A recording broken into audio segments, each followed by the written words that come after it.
Hermanos míos, a manera de introducción podemos decir que la narrativa bíblica continúa dentro de una sección que se conoce como el conflicto entre Jesús y los líderes religiosos de Israel. En realidad hemos estado ahí en todo el capítulo 15, hemos estado en medio del conflicto entre Jesús y los fariseos, Jesús y los escribas y fariseos, y ahora vemos de nuevo un conflicto entre Jesús y los fariseos y los saduceos, que le están pidiendo una señal. Este es el tema de fondo. Sin embargo, el tema de fondo, ese dilema que le piden una señal y que Jesús acaba de hacer una gran señal, ese dilema solo es siempre para decirnos quién es Jesús. Todo el gran tema, el gran entramado de los evangelios está detrás de la identidad de Cristo. ¿Quién es Jesús? Es el Cristo, es el Hijo del Dios viviente, es el Hijo de David, es el heredero al trono, es el único que puede tener de nosotros misericordia, es el único que nos puede levantar de nuestra condición caída, es el único que puede proveer para nuestras almas. Y específicamente el día de hoy Mateo responde diciendo que Jesús es el Dios de Israel, que Jesús es el Dios de Israel. Así que estamos conociendo a Jesús el Cristo, específicamente hoy el Dios de Israel. Y el primer punto de nuestro sermón dice que Jesús es el Dios de Israel, el Dios que restaura a los hombres de su condición caída. Vuelva su mirada conmigo ahí a los versículos 29 de Mateo 15, versículos 29 hasta el 31. Vamos a releer para exponerlo. Preste atención a este escenario que se presenta. Lo tienen, Mateo 15, 29. Pasando Jesús de allí, vino junto al mar de Galilea. Y subiendo al monte se sentó allí, y vinieron a él grandes multitudes, trayendo consigo cojos, lisiados, ciegos, mudos y muchos otros enfermos, y los pusieron a sus pies, y él los sanó. De modo que la muchedumbre se maravilló al ver que los mudos hablaban, los lisiados quedaban restaurados. Esa palabra es importante. Los lisiados quedaban como restaurados, los cojos caminaban, los ciegos veían y glorificaron al Dios de Israel. Este es el escenario que tenemos. Esta sección describe un escenario interesante. Jesús se sube al monte junto al mar de Galilea. Esta región se considera, esta en la que Jesús está, se considera principalmente una región de gentiles, una región donde no hay muchos judíos. Este punto se cree que es un punto mayormente poblado por gente que no conoce la ley de Dios, que no son expertos en el Antiguo Testamento, pero sí conocen al Dios de Israel. El Dios de Israel era famoso en las tierras bíblicas, tenía toda una trayectoria.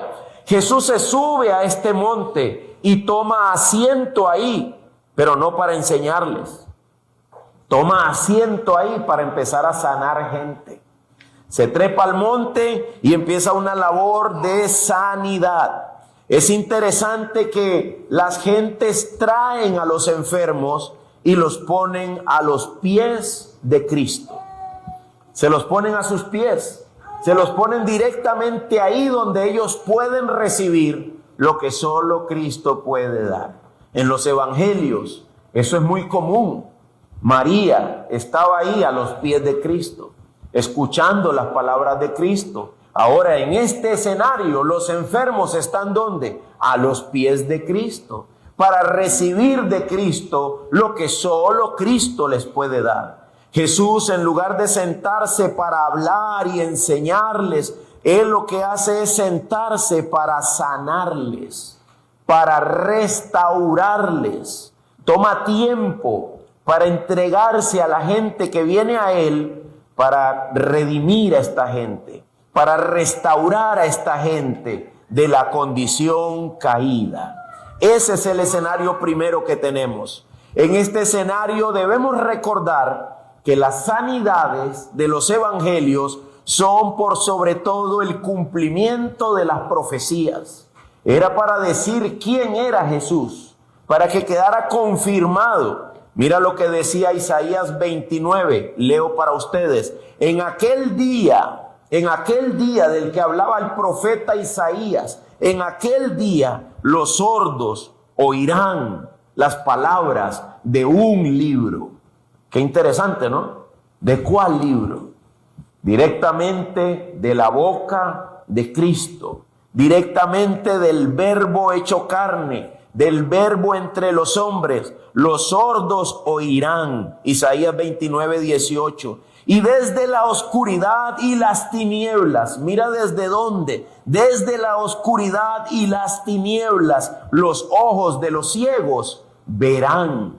Esos son profecías con respecto a la venida del Mesías, con respecto al cumplimiento de las promesas de Dios. Verso 19, los afligidos aumentarán también su alegría en el Señor, y los necesitados de la humanidad se regocijarán. Y aquí viene la misma frase de Mateo, en el Santo de Israel. Isaías 29, 19. Los necesitados de la humanidad se regocijarán. ¿En quién? En el Santo, en el Dios de Israel. Así que los profetas hablaban de un día en que Dios iba a hacer cosas que producirían regocijo en la gente. Ese día se cumple en Cristo. Ese día se cumple en este monte. Ese día se cumple cuando Jesús se sienta ahí, le traen los enfermos y Jesús empieza a restaurarlos. Todo termina en un acto de maravillarse. Ellos quedan asombrados de lo que hace, de lo que puede hacer el Dios de Israel. Es glorioso para la gente ver que en Jesús se consuman las profecías y que se convierte en Dios mismo en la tierra, haciendo estas obras en favor de, escucha de nuevo, los necesitados de la humanidad. Los necesitados de la humanidad. Déjame adelantarme tal vez e ir desde ya a las aplicaciones de esta primera parte. Hermano mío, amigo que me escuchas, ¿eres tú un necesitado dentro de la humanidad? ¿Eres uno de esos que dices, Señor, yo no puedo con mi pecado? Yo necesito ayuda. Yo no logro vencerlo por más que intento. No logro pasar por encima de todo lo que me seduce, de todo lo que me arrastra, de todo lo que continuamente me lleva de vuelta al suelo. Yo necesito que tú hagas algo por mí. ¿Dónde debes ir? A los pies de Cristo. ¿A dónde ir con esa necesidad para poder luchar y poder salir adelante y poder tener una mente clara? ¿A dónde ir? Sí, claro, hay cosas que yo tengo que hacer. Hay cosas que yo debo parar de hacer porque me llevan a pecar más y más. Pero yo jamás podré tener libertad. Jamás podré experimentar la fuerza que mi alma necesita para dejar de pecar si no estoy a los pies de aquel que restaura.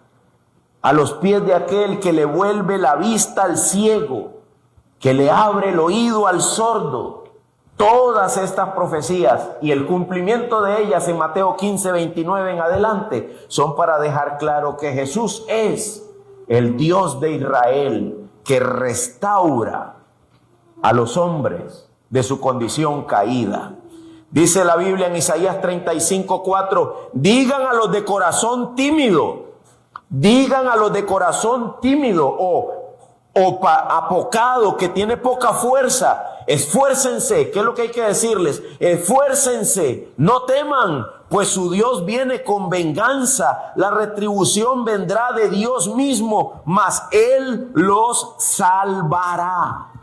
Él los salvará.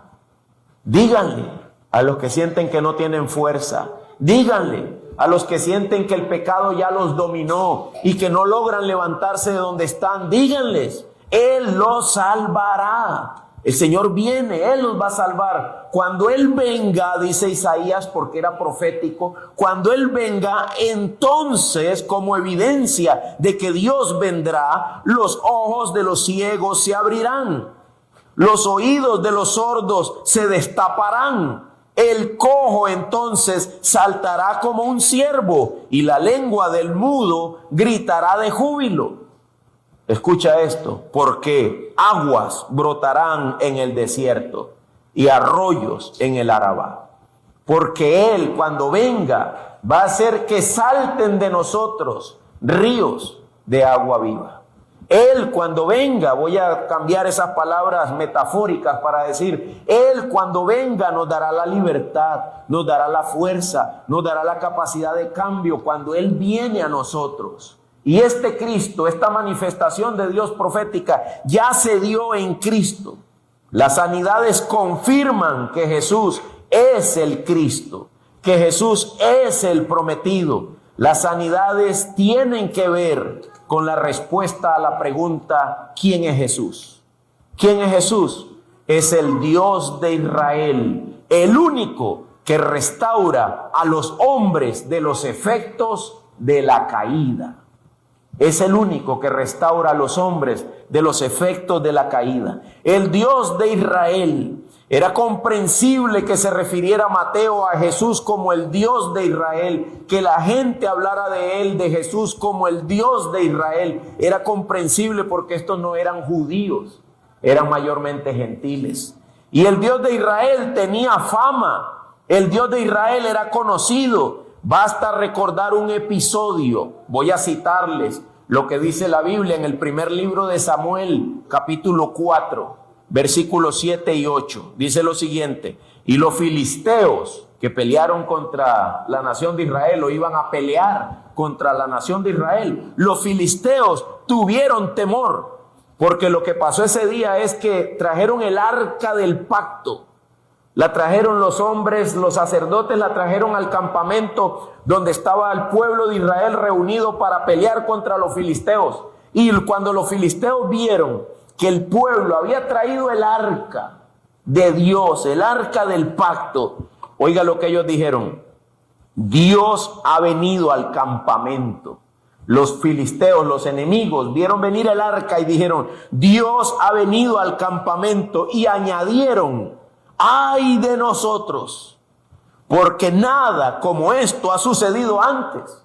Oye a los enemigos del pueblo de Dios diciendo: ay de nosotros. Esa es la segunda vez que lo dicen en el versículo 8. ¿Quién nos librará de la mano de estos dioses poderosos? Es interesante porque los filisteos eran paganos. Los filisteos tenían muchos dioses. Entonces, cuando vieron venir el arca, ellos decían: Dios, con D mayúscula, el Dios de Israel ha venido ahí. Pero a la misma vez ellos analizaban este Dios en plural, como ellos que tenían muchos dioses. ¿Quién nos librará de estos dioses poderosos? Oye lo que dicen los filisteos: estos son los dioses que hirieron a los egipcios en el desierto con toda clase de plagas. Estos filisteos estaban informados de que el Dios de Israel era peligroso. Dices, este Dios que acaba de llegar a ese campamento, esa arca que trajeron es de ese Dios, del que abrió el mar, del que mató al faraón, del que ahogó a todos los capitanes y los tenientes de guerra del faraón. Es el Dios que hizo que se cayeran los muros de Jericó. Es ese mismo Dios poderosísimo. Y allá en el escenario de Mateo 15, la gente dice: alabado sea ese Dios, el Dios de Israel. Pero al que están viendo, ¿a quién es? A Cristo, a Jesús, el Cristo. El único Dios que verás, dicen los teólogos. El único Dios que verás. Hermanos, Él es glorioso, Él es grande. Cristo, Jesús, el Cristo, es el Dios de Israel. Es la imagen del Dios invisible. Él es el primogénito de toda la creación. Toda la gloria de Dios reside en Él. Y el Padre está satisfecho con eso, completamente satisfecho. Y nosotros hemos de pensar, de analizar que si no estamos a sus pies, nunca seremos restaurados. Sí, mi hermano, el pecado te seguirá arrastrando. El pecado seguirá teniendo dominio de tu mente, de tu corazón, si no estás a los pies de Cristo, si no vienes a Cristo en arrepentimiento y en fe, de que solo ese Dios de Israel puede restaurarme. Cada uno de esos milagros es para decir que solo Él puede hacer lo que nadie puede hacer. Hermano, si alguno aquí queda ciego, ¿será que le pueden recuperar la vista? Vamos a suponer que queda ciego totalmente, ya sin vuelta atrás. ¿Podrá algún hombre devolverle su visión? Si alguien pierde una pierna, queda cojo, ¿podrá alguien devolverle una pierna y que funcione perfectamente? Si alguien tiene un problema con sus oídos, una sordera permanente que no tiene vuelta atrás, ¿puede alguien en la tierra volverle su capacidad de escucha? No lo hay, hermanos, aún no lo hay. No hay estos grados de tecnología, y el que lo logra con tecnología será 1 o 2 y le salió costoso. Le sale muy caro. Pero aquí está Jesús sentado, simplemente diciéndole a todos los efectos de la caída: meta marcha atrás, quítese de aquí, váyase esa ceguera, quítese el problema del oído, usted vuelva a recuperar su mano, el otro la pierna, a ver, traigan más, aquí te otro señor, que usted también vaya para allá, con solo ponerlo a los pies de Él. Mucha gente, muchedumbre de gente estuvo siendo restaurada por 3 días. 3 días sentado ahí, 3 días devolviéndole a la gente su capacidad. Unas visiones de Cristo misericordioso y glorioso y compasivo, la ayuda que la humanidad necesita. Este sí es verdaderamente una cuestión de, ¿cómo es que dice la gente? Hagamos un proyecto de ayuda social, que vengan médicos. Este estaba ahí sanando gente por doquiera, por montones, con solo que los pusieran a sus pies, con solo que los trajeran a Él. Si tan solo toco el borde de su manto, decían algunos, yo quedaré sano. Es un hecho. Él es glorioso, Él es el Dios de Israel. Pero todas esas sanidades declaran que Él es Dios, y a la misma vez que solo Él puede restaurarme a mí de mi condición caída. ¿Te has sentido arrasado por el pecado, hermano? ¿Has experimentado eso? ¿Has llorado por tu terquedad y tu maldad? Solo el Señor puede levantarte. Pastor, ¿qué hago? Ve a sus pies, pídele, clámale. Solo Él te puede restaurar, solo Él te puede dar un corazón nuevo. Yo se lo he pedido. ¿Por cuánto tiempo? ¿Llevas 3 años? Sigue pidiendo. ¿Llevas 8 años? Sigue pidiendo. Pero pide de verdad, no dudando. Pide de verdad, anhelando el cambio. Si no, tienes que pedirle primero que te perdone de tu arrepentimiento, porque realmente no quieres cambiar. Él no responde a alguien que realmente no anhela un cambio. Hermano mío, escucha, si la caída en pecado produce muerte, Cristo responde: ¿no te he dicho que si crees verás la gloria de Dios? Estoy hablando de muerte real. ¿Tienes miedo a la muerte? ¿Tienes temor de morir? ¿No te he dicho que si crees, le dijo Jesús a Marta, verás la gloria de Dios? ¿No te he dicho que si crees, la muerte no tiene poder sobre ti? ¿No te he dicho que si crees, solamente pasarás a vida eterna? ¿No te he dicho que Lázaro solo duerme? ¿No lo dije? Eso es lo que Cristo estaba diciendo. ¿No te he dicho que no hay poder de la muerte? Solo es una servidora para pasar a la eternidad. Solamente es una señora que te abre la puerta y te deja pasar. No te puede retener, ya no te va a condenar. Vas a pasar a morar con Él para siempre. ¿No te he dicho que si crees, verás la gloria de Dios? Hermano mío, si la caída te produce enfermedad, sabemos que nada nos podrá separar del amor de Dios. Sabemos que nos levantaremos un día con un cuerpo ya inmortal. Si la condición de la caída produce enfermedad, pero tú Sabes que Él es el Dios de Israel que restaura. Tú sabes que un día te levantarás con un cuerpo ya inmortal. Si mi madre me dice, ay, me estoy poniendo vieja, ay, mi rodilla, ay, mis ojos, ay, mi espalda, ay, mi columna, mira a Cristo, mira a Cristo. Ese cuerpo volverá a correr, ese cuerpo volverá a saber lo que es vida. Ese cuerpo será restaurado desde el polvo de donde esté. Un día, cuando Cristo vuelva. Un día. ¿Por qué temer? ¿Por qué desesperarme? ¿Por qué angustiarme? Si alguien viene a mí y me dice, si alguien viene a ti y te dice, me acaban de diagnosticar cáncer. De inmediato deberíamos decirle, ¿conoces a Cristo? Sé de alguien que te puede restaurar, pero no como tú piensas, pero no ahora, sino mañana. Se requiere paciencia, se requiere esperanza, se requiere fe.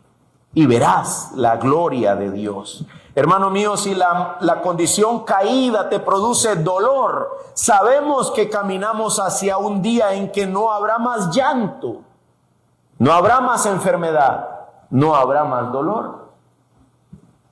Eso solamente lo puedes obtener en Cristo. Hemos de seguir caminando hacia eso. Si la condición caída produce injusticia, alguien hace mal contra mí, sabemos que avanzamos hacia el reino en que reina la justicia. Dios mismo vendrá y hará justicia, y a partir de ese día la justicia reinará. Si la condición caída ha producido separación, sabemos que en el reino eterno no habrá más separación. Hermanos, ¿quién es el único que nos restaura? Cristo.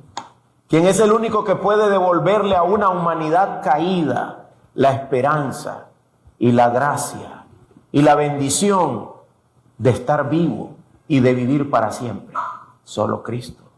Sin Cristo lo único que te espera es la tumba y la condenación eterna de tu alma. No hay más. No hay más nada. Solo Cristo.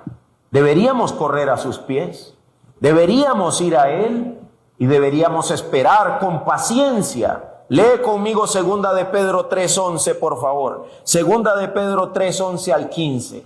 Aquí sí quiero que me acompañen.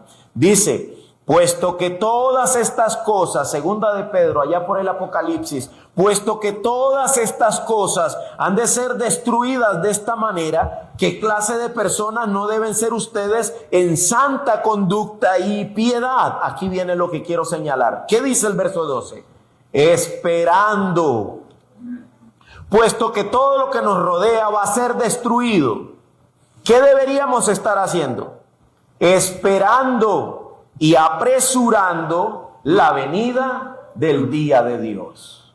Si alguien se siente oprimido por las condiciones de la caída, pero tiene su mirada puesta en Cristo, ¿qué debería estar haciendo? Esperando y apresurando con su fidelidad, con su oración, con su vida santa, pero esperando la venida del día de Dios, en el cual, mira lo que va a pasar en ese día, en el cual los cielos serán destruidos por fuego y los elementos se fundirán con intenso calor. Pero según sus promesas, nosotros hacemos ¿qué? Dice Pedro. ¿Están conmigo en el verso 13? Según sus promesas, nosotros esperamos. Dice que esperemos. Y en el 13 dice que esperemos nuevo cielo y nueva tierra, en los cuales mora o reina la justicia. Por tanto, verso 14, amados, puesto que ustedes hacen ¿qué cosa? Aguardan, es decir, otra palabra para esperan estas cosas. Aguardan estas cosas, procuren con diligencia ser hallados en Él en paz, sin mancha e irreprensibles. Consideren la paciencia de nuestro Señor como salvación, tal como les escribió también nuestro amado hermano Pablo, según la sabiduría que le fue dada. Consideren la paciencia del Señor, de que todavía no viene, de que todavía no se cumple todo lo que Él ha dicho, pero espérenla, espérenla, espérenla. Espérenla. Entonces el discurso cambia. Ay, me duele aquí, pero Yo tengo mi esperanza puesta en un día en que todo será restaurado. Sepulto a un ser querido, pero yo sé que estaba en Cristo. Tengo la esperanza de verle una vez más en gloria, en la eternidad. De manera que puedo seguir caminando, Me voy a la quiebra, alguien me hizo injusticia, me estafaron, se me robaron toda la plata del banco, lo único que tenía. Puedo seguir adelante, porque estoy esperando el día que Cristo vuelva. Me dejó mi esposo, me dejó mi esposa, mis hijos me dieron la espalda. Puedo seguir esperando, porque el día glorioso está por llegar. Hermano mío, espera, confía, descansa. Dios tiene el control. Jesús sigue siendo el Dios de Israel. Escucha eso, hermano. Jesús sigue siendo el Dios de Israel que restaura a los hombres de la condición caída. Los restaura en dos tiempos. Primero, los restaura de su pecado. Les perdona, les limpia, no les paga conforme a su maldad. Y segundo, los restaura para siempre en un cielo nuevo y en una tierra nueva, donde reina su justicia. ¿Te han hecho maldad? ¿Te han hecho justicia? Jesús sigue siendo el Dios de Israel, que restaura al hombre de la condición caída. Espera y lo verás. Espera y lo veremos juntos. Espera. Mientras tanto, alégrate, porque Él ya es lo que es. Él ya es nuestra esperanza. Puedo tener gozo en medio de la adversidad, porque Él es mi Dios, que restaura a los hombres de la condición caída. En segundo lugar, el Dios de Israel sabe que tenemos 3 días con Él. Esto es hermoso lo que dice este texto aquí en Mateo 15:32. El Dios de Israel nos sustenta a través de las aflicciones, con lo que tenemos, con lo que hay. Él nos sustenta con lo que hay. Mira ahí Mateo 15:32, ¿lo tienes? Entonces Jesús, llamando junto a ella, ya sanó ese montón de gente. Ahora llama a sus discípulos y ¿qué les dice? Tengo compasión de la multitud. Me da compasión esta gente, dice. ¿Por qué? ¿Por qué tienes compasión, Señor? Porque ya hace 3 días que están aquí y no tienen qué comer. Me da misericordia esta gente. Aquí conmigo aguantando hambre. Los discípulos pudieron decir, ¿y que acaso quién los invitó? ¿Tú no los invitaste o sí? No, pues entonces déjalos que se vayan con hambre. Y no, Jesús dice, no, yo tengo compasión de esta gente. Esta gente está conmigo aquí 3 días. Esta gente está conmigo aquí sufriendo hambre. No quiero despedirlos sin comer. ¿Por qué, Señor? ¿Qué les va a pasar si se van sin comer? ¿Qué dice ahí, hermanos? Verso 32 al final. No sea que desfallezcan en el camino. ¿En el camino para dónde? En el camino a su casa. No quiero que caigan por ahí, diría un buen guanacasteco, patas arriba. No quiero que queden volcados por ahí cuando van de vuelta a su casa. Tengo compasión de ellos. Los discípulos le dicen, Señor, pero ¿dónde vamos a hallar comida para tanta gente? Mira dónde están. ¿Dónde podremos conseguir? En el desierto. Estamos en el desierto por 3 días contigo. Aquí no hay nada. ¿Dónde podemos conseguir tantos panes para saciar a una multitud tan grande? Y Jesús dice, inventario. Cuando el hombre está angustiado, cuando el hombre parece que no tiene con qué, cuando el hombre se ha hundido completamente, el Dios de Israel, si está ahí, si sigue estando ahí, Él no se atemoriza, su trono no tiembla. Él dice, dime qué tienes, dime qué tienes. Tienes 3 días aquí conmigo. Esto probablemente es una evidencia de la muerte misma, del único infierno que los santos experimentarán. Estos 3 días aquí, hermano, mientras volamos a la eternidad. Solo 3 días aquí. ¿Sabe usted que esta es la tumba nuestra? Si usted está en Cristo, esta es su tumba. Si usted está en Cristo, esta es su tumba. Usted ha muerto, usted ha perdido todo por Cristo. Pero es el único infierno que probará. Una vez que la muerte te abra la puerta, volarás a la libertad. Y cuando Cristo vuelva, tu cuerpo se reencontrará con tu alma y juntos gozarán de la eternidad. Hermanos míos, estos son los 3 días. Recuerda, cuando pienses en tu vida, 80 años, no. Son solo 3 días. Solo 3 días. ¿Verdad? ¿Qué pasaría si decimos, nos vemos en 3 días? ¿Dónde? En la gloria, en la eternidad. Y mientras esos 3 días se terminan, Jesús sabe que estamos caminando de vuelta a casa. No quiere dejarnos ir con hambre aún en medio de este desierto. Él nos sustenta. ¿Con qué? Con lo que tienen. Dime qué tienes. Señor, solo hay aquí unos cuantos panecillos y unos pocos peces. Para ser exactos, dice 7 panes y unos pocos pececillos. Jesús dijo, tráiganlos. Traigan eso que parece nada, eso que parece que no va a sustentar, eso que parece que no va a alcanzar, tráiganlo. Con mi bendición alcanza. Con mi bendición ustedes comen y se van llenos y no pasan hambre en medio de un desierto. No pasan hambre mientras están a los pies de Cristo y vuelven a casa. ¿Entiendes el mensaje, hermano? Está lleno de sentidos ahí que están atrapados en el texto. Los 3 días solo eran los de Jesús en la tumba y los de Jonás en el vientre del pez. Nada más. Y los otros que habían pasado 3 días era esta gente en el desierto con Cristo, aguantando hambre mientras los sanaba. Estamos en ese desierto, hermanos. Estamos en este momento viendo transcurrir esos 3 días mientras volamos a la eternidad. Estamos en ese lapso de tiempo, pero el Dios de Israel sigue con nosotros. Él sigue sustentándonos. ¿Y qué usa? Lo que hay. Lo que hay. Lo que hay bajo la bendición de Él es suficiente. Lo que hay bajo la bendición de Él es suficiente. Recuerda esto, la próxima vez que temas, Cristo dice, ¿qué tienes? Señor, solo tengo un matrimonio destrozado, tráemelo. Yo te puedo sostener con vida dándote veneno, tráemelo. Yo lo voy a bendecir y eso te va a sustentar. Porque no quiero que quedes volcado por ahí de camino a casa.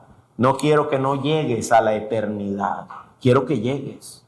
Yo te voy a sustentar. Hermanos, el Dios de Israel que restaura a los hombres. El Dios de Israel que sostiene a los hombres que están a sus pies con lo que hay. Y se asegura de que vuelvan sanos y salvos a casa. Él se asegura de que nosotros lleguemos completos a la eternidad. Dice el Señor, yo tengo cuidado de los lirios del campo. Yo tengo cuidado de las aves del cielo.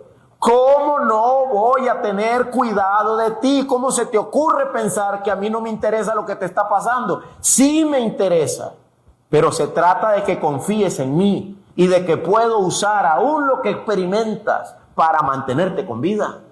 Pero esto es muerte, Señor, lo que estoy pasando. Pues con muerte te doy vida si es necesario. Si estos huesos vivirán, solo tú, Señor, lo sabes. Eso es, hermanos, esperanza contra esperanza plena. Él me sustentará y Él me llevará a la eternidad seguro. No quedaré tirado de camino. El diablo, la carne y el mundo intentan decirte a Dios, eso no le interesa.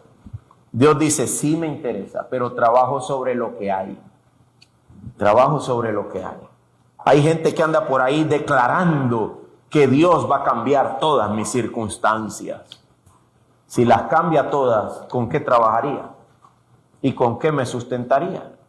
La experiencia, la realidad dice que normalmente nada cambia. El que cambia soy yo. El que es transformado es mi alma. La que es sustentada es mi alma hasta que llega a la eternidad.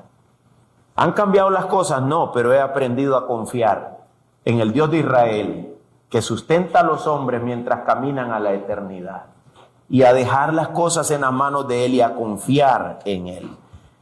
El escenario entonces está lleno de simbolismo, de la espera de la iglesia, la espera de los santos en Cristo y en que Cristo vuelva. Estamos esperando que Él haga su obra y que nos devuelva a la vida.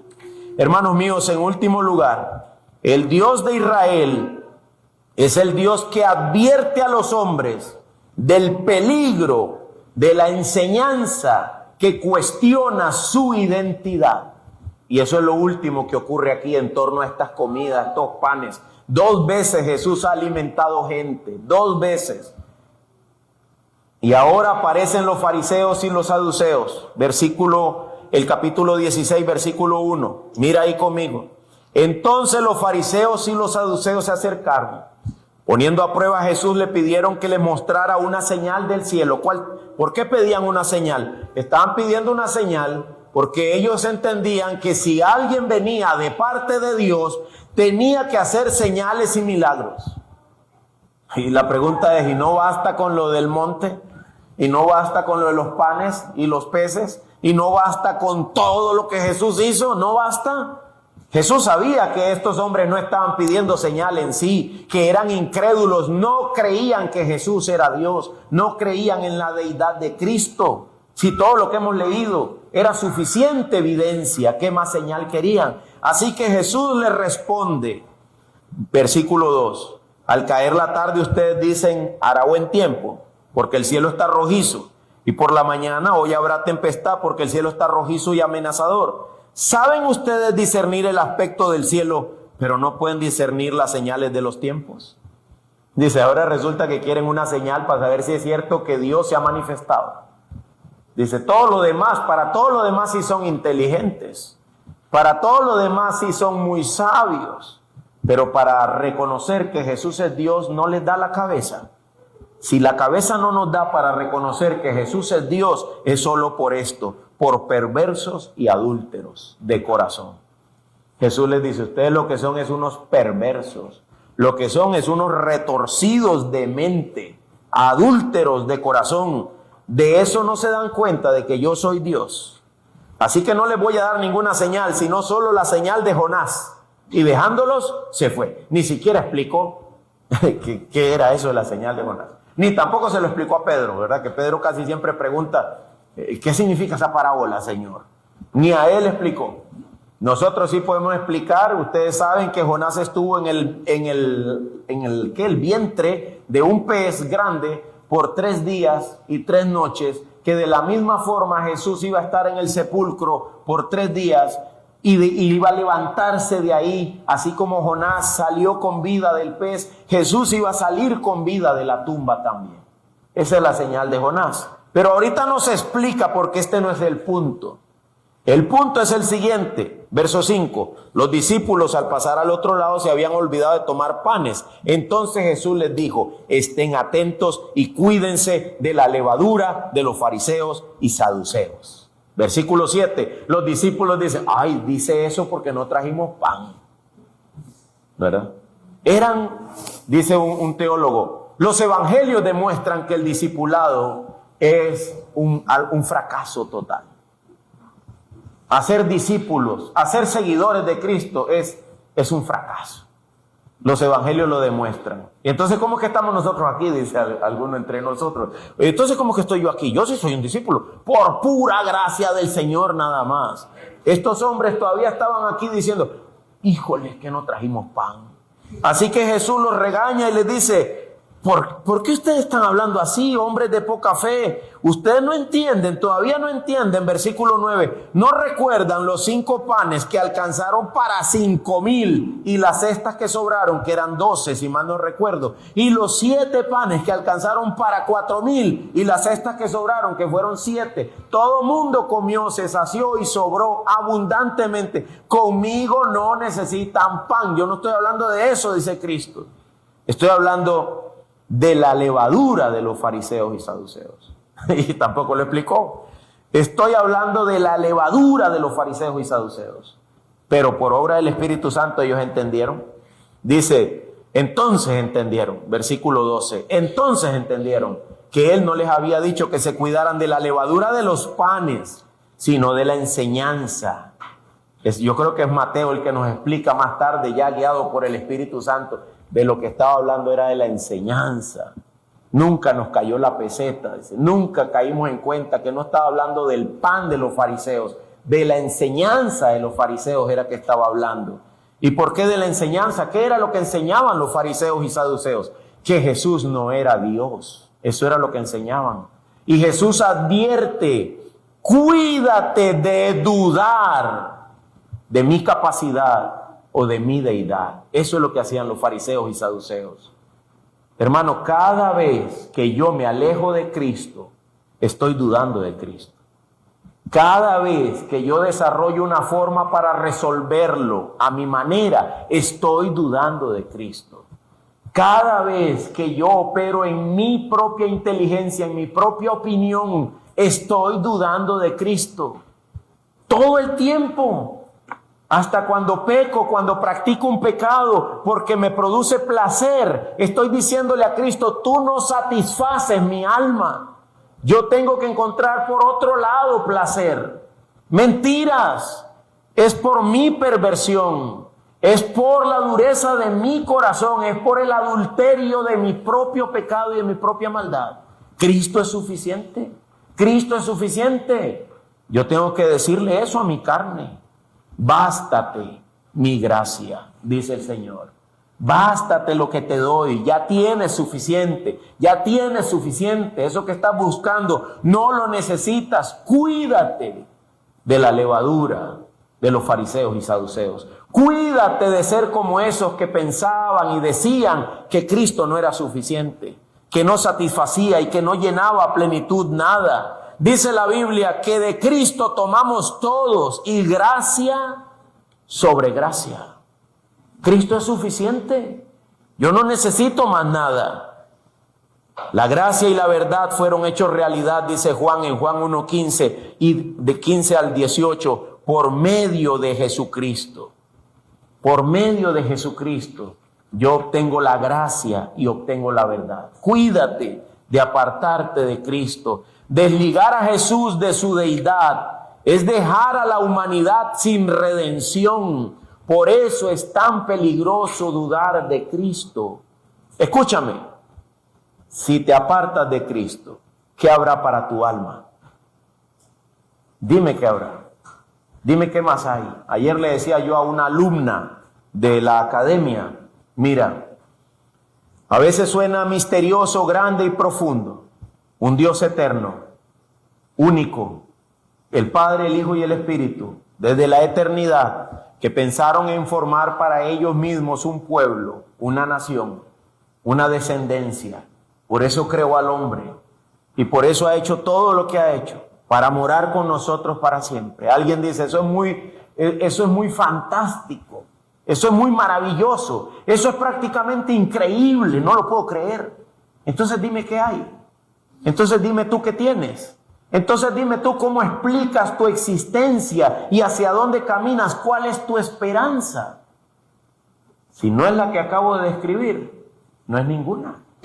Hermanos míos, si nosotros le quitamos la deidad a Cristo y dejamos de verlo como el Dios de Israel que restaura nuestras almas y que provee para ellas mientras llegan a la eternidad, no queda nada de esperanza para nosotros. Solo una horrenda expectación de juicio, porque entonces habremos caído en las manos de un Dios vivo que nos va a llamar a cuentas. No queda nada. ¿No entiendes que caminamos hacia la eternidad? ¿No entiendes que caminamos hacia la eternidad? Diría Jonathan Edwards que caminamos sobre el infierno en tablas podridas. En cualquier momento se quiebran y caemos a la condenación eterna. ¿Por qué satisfacer los deseos de mi carne? ¿Por qué? ¿Por qué darle gusto a los pensamientos? ¿Por qué? Ellos solo me traicionan y me llevan a lo que no glorifica a Dios. ¿Por qué no callar? ¿Por qué no guardar silencio? ¿Por qué no confiar y descansar? ¿Para qué seguir los deseos de este mundo? Cuídense de la levadura de los fariseos. El apóstol Pablo usa esta misma frase en Gálatas capítulo 5. Oigan lo que dice.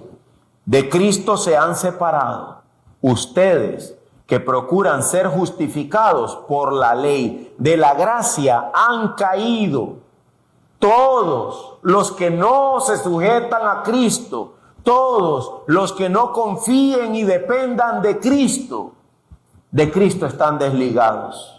Luego dice el texto, porque en Cristo Jesús ni la circuncisión ni la incircuncisión significan nada, sino la fe que obra por amor. Ustedes corrían bien. ¿Quién les impidió obedecer a la verdad? Esta persuasión no viene de aquel que los llamó. Y ahora dice, un poco de levadura fermenta toda la masa. ¿Para qué usó Pablo la relación de la levadura? Para mostrar que es levadura dejar de creer en Cristo. Es levadura desconfiar de que Él tiene la capacidad. Es a Él que tengo que ir, no es a mi pecado, no es a mis propias formas, no es a mis propios métodos, es a Él que tengo que ir. Porque si no, si empiezo a practicar el alejamiento, puedes terminar muy mal. Un poco de levadura leuda toda la masa. Un poco de desconfianza terminará haciendo que le desconfíe completamente. Le presté un poco mi oído al diablo. Le presté un poco mi oído a otra esperanza que no era Cristo, a otra satisfacción que no era Cristo. Y cuando me doy cuenta ya hay demasiado del mundo en mí como para poder llegar seguro a casa. Hermanos míos, ¿quién te impidió obedecer a la verdad? ¿Quién te impidió seguir corriendo bien? Dice Pablo. Esta es otra realidad, la de los Gálatas, pero es aplicable a nosotros en otra forma. También nosotros somos impedidos muchas veces por nuestro propio pecado, por nuestra propia carne y por el mundo que nos dice, ¿para qué confías en eso? ¿Para qué? ¿Para qué mantienes esa vida de fe? Es que no hay otra. Es que ¿a quién iré si solo Él tiene palabras de vida eterna? Conclusión. Jesús es el Dios de Israel.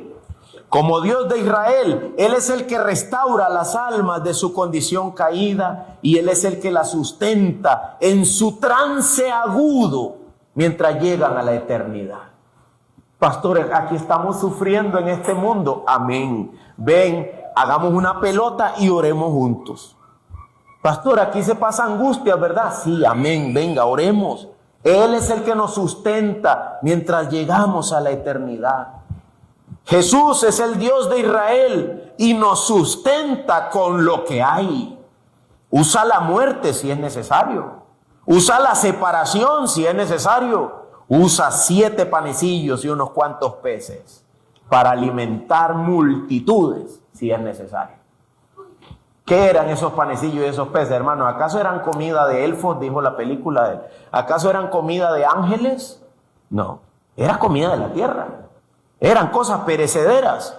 Eran cosas meramente terrenales que Dios había creado para el sustento. Pero no eran suficientes.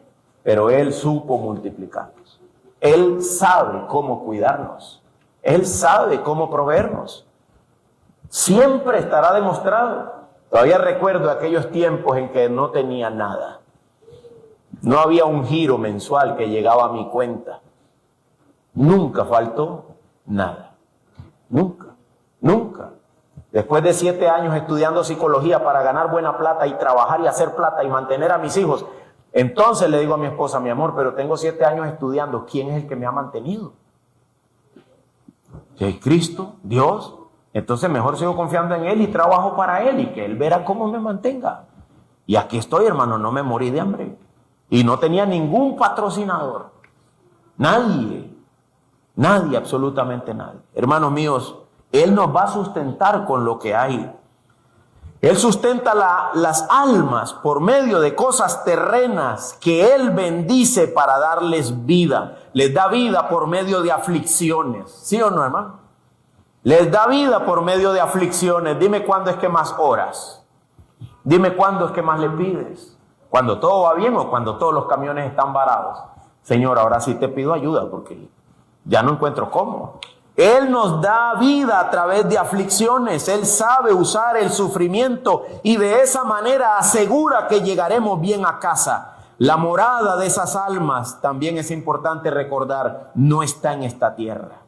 La morada de nuestras almas no es aquí, no es ahora. Nosotros también estamos en un desierto. No permitamos que nadie nos distraiga de seguir esperando el día que Cristo vuelva y de la gracia que se nos va a traer cuando Cristo se manifieste. Cuidémonos, hermanos, de querer apresurar las cosas y de querer ver la gloria hoy. Es que yo no me merezco esto, pastor. Nos merecemos el infierno, pero está bien, digamos que no nos lo merecemos. Que no me merezco esta angustia, que no me merezco este sufrimiento. Entonces, ¿qué quieres hacer? Quiero librarme de este sufrimiento. ¿Cuándo, hermano? ¿Cuándo? Ya. Cuidémonos de la impaciencia. Nos vamos a librar, hermano. Nos vamos a librar. ¿Cuándo, hermanos? Cuando Cristo vuelva. Mantén tu esperanza en ese día. Cuando Cristo vuelva. ¿Verdad? Y voy a pasar a ver al hermano Roberto. Ahí está pulseando a hacer plata en el taxi. Entonces yo voy a pasar y bajo la ventana y le digo, hermano, cuando Cristo venga. Cuando Cristo venga. No procures librarte antes de tiempo. Es cuando Él vuelva. Cuando Él vuelva. Pastor, ¿y si me llama la eternidad primero? ¿Te salvaste? ¿Te salvaste? Anhela la eternidad. Anhela la eternidad. Es para allá donde vamos. Vivamos con nuestra mirada puesta en ella. Quiero leerles una oración de unos puritanos. La incluyeron en su libro. Dice así: Señor Jesucristo, espero con ansias el día glorioso en que volverás. Mira cómo oraban los hermanos en los años 1600, 1700, hasta 1800.